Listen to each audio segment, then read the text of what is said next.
बिस्मिल्लाहिर्रहमानिर्रहीम। अस्सलाम वालेकुम स्टूडेंट्स। बच्चों, मैं हूं आपका फिजिक्स टीचर आदिल शहजाद। और बच्चों, आज के लेक्चर में हम सीखने जा रहे हैं इलेक्ट्रोस्टैटिक्स की दुनिया का, चार्जेस की दुनिया का बड़ा ही इंपॉर्टेंट, बड़ा अहम, बड़ा दिलचस्प, बड़ा इंटरेस्टिंग लॉ। कौन सा? गाजीज लॉ।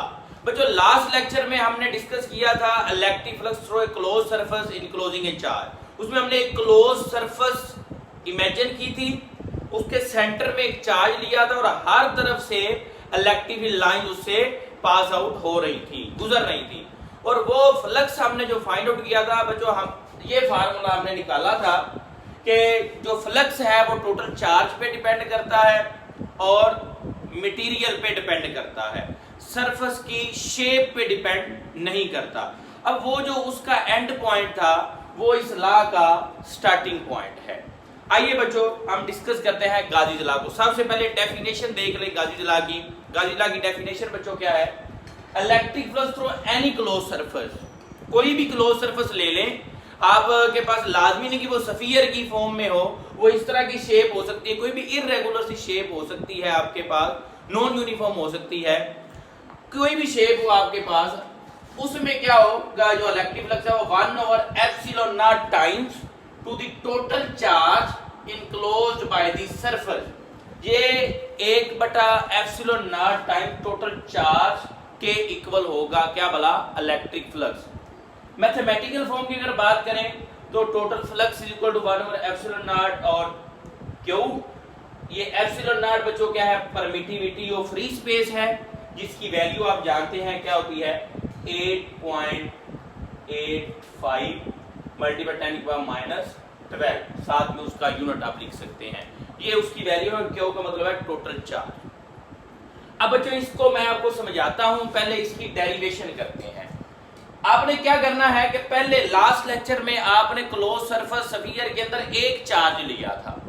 आज आप कंसीडर करेंगे क्लोज सरफेस किसी भी शेप की, उसमें चार्ज एक से ज्यादा ले लेंगे, 2 ले सकते हैं, 3 ले सकते हैं, 4, या आप up to n number of charges ले सकते हैं। हम यहाँ पे n चार्जेस कंसीडर कर रहे हैं इस क्लोज सरफेस के अंदर। और हमारा टारगेट क्या है बच्चों? हमारा टारगेट है, हमने फाइंड आउट करना है इलेक्ट्रिक फ्लक्स। आइए बच्चों, ये हमने क्लोज सरफेस ले ली, क्लोज सरफेस में चार्जेस को डिस्ट्रीब्यूट कर दिया। अब आपने क्या करना है, इस चार्ज, लास्ट टाइम आपने एक चार्ज लिया था, उसका फ्लक्स फाइंड आउट किया था। अब आपने इस चार्ज का अलहदा फ्लक्स फाइंड करना है, इसका अलहदा, हर चार्ज का अलहदा फ्लक्स फाइंड करना है। उसके लिए बच्चों आपने काम करना है, ये आप एक इमेजिनरी सरफेस ड्रा करेंगे हर चार्ज के अराउंड। यहां पे मैं स्फेरिकल सरफेस ड्रा करता हूं चार्ज Q1 के अराउंड। इस सरफेस को बच्चों आप बोलते हैं गाजियन सरफेस। क्या बोलते हैं? गाजियन सरफेस बोलते हैं। ये इमेजिनरी सरफेस जो हमने क्या की है इस चार्ज के अराउंड। इस तरह हर चार्ज के अराउंड इस तरह की सरफेस जो है वो ड्रा कर सकते हैं। ठीक है जी। अब बच्चों, फ्लक्स फाइंड आउट करने का क्या तरीका है? ये स्फीयर बन गए, और बेसिकली अगर आप हर चार्ज को देखें तो ये आपका लास्ट लेक्चर वाला टॉपिक ही बन गया। इस हर स्फीयर के अराउंड आप इलेक्ट्रिक फ्लक्स फाइंड आउट करेंगे। जो फ्लक्स आएगा उन तमाम फ्लक्स को जमा करेंगे तो आपके पास टोटल इस सरफेस का क्या आ जाएगा? फ्लक्स आ जाएगा। अब देखिए जरा, सपोज दैट ये आपके पास चार्ज Q1 है, इससे इलेक्ट्रिक लाइन बेटे इस तरह से निकल रही है। इलेक्ट्रिक लाइन हर चार्ज से इसी तरह से जनरेट होंगी। ये Q1 है, ये Q1 से निकलने वाला फ्लक्स आपके पास आ गया। ठीक है जी।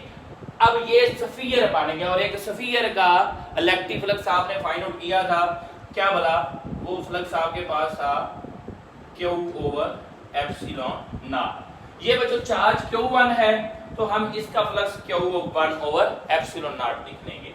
इसी तरह जो चार्ज Q2 है, इसका भी फ्लक्स आप इसी तरह से फाइंड आउट कर सकते हैं गाजियन सरफेस से। ये इस तरह से इसकी इलेक्ट्रिक लाइन बनेगी। इसी तरह आपके पास Q3 की, और आप हर चार्ज की इसी तरह से इलेक्ट्रिक लाइन ड्रा करके फ्लक्स फाइंड आउट कर सकते हैं। अब इस क्लोज सरफेस का बेटे जो फ्लक्स होगा वो आप इन तमाम के फ्लक्सेस को जमा करेंगे, φ1, φ2, φ3 और up to so on φn, हर चार्ज का फ्लक्स जमा करेंगे। φ1 क्या आएगा, Q1 और एप्सिलॉन नॉट, इस तरह Q2 और एप्सिलॉन नॉट, Q3 और एप्सिलॉन और up to so on Q1 over epsilon naught. यहाँ से ये जो एप्सिलॉन नॉट है ये सब में सेम आ रहा है, तो ये हम बच्चों क्या ले लेंगे, कांस्टेंट, इसको कांस्टेंट ले लिया और आपका चार्ज क्या आ गया, Q1, Q2, Q3 up to so on Q1। अब ये बेटे जो चार्जेस हैं ये इस पूरी सरफेस के अंदर हैं, तो हम इसको एज ए होल लिख सकते हैं कि ये टोटल चार्ज है जो enclose by the close surface है, और उसको हम रिप्रेजेंट कर सकते हैं कैपिटल Q से, ये टोटल चार्ज को रिप्रेजेंट कर सकता है। और ये आपके पास फाइनल फार्मूला जो यहाँ पे हमने लिखा था कि मैथमेटिकल फॉर्म गाउसी लॉ की जो है वो ये होती है Q ओवर एप्सिलॉन नॉट। ठीक है बच्चों, ये थी डेरिवेशन। अब गाउसी लॉ को हम यूज किस लिए करते हैं, it is applied to calculate the electric intensity due to different shape of charge distribution. Next बच्चों हमने इसकी एप्लीकेशंस डिस्कस करनी है। एप्लीकेशन हम डिफरेंट चार्ज डिस्ट्रीब्यूशन लेंगे, डिफरेंट शेप्स लेंगे और फिर उनमें इलेक्ट्रिकल इंटेंसिटी और उनका फ्लक्स को फाइंड आउट करेंगे। तो ये था बेटे गाउसी लॉ। इलेक्ट्रिक फ्लक्स जो है वो क्लोज सरफेस में मान लो epsilon not time total charge आ गया, और आपके पास ये डिफरेंट शेप्स में जो चार्ज डिस्ट्रीब्यूशन होती है उनका फ्लक्स और इंटेंसिटी फाइंड आउट करने के लिए हम इस्तेमाल करते हैं। होप्स बच्चों आपको इसकी समझ आ गई होगी। कोई जरा सी भी कंफ्यूजन हो तो आप कमेंट सेक्शन में पूछ सकते हैं। अगर आपको लेक्चर अच्छा लगा है तो चैनल को सब्सक्राइब लाजमी करें और बाकी अपने फ्रेंड्स के साथ भी शेयर करें। बहुत शुक्रिया आप लोगों का। बस सलाम।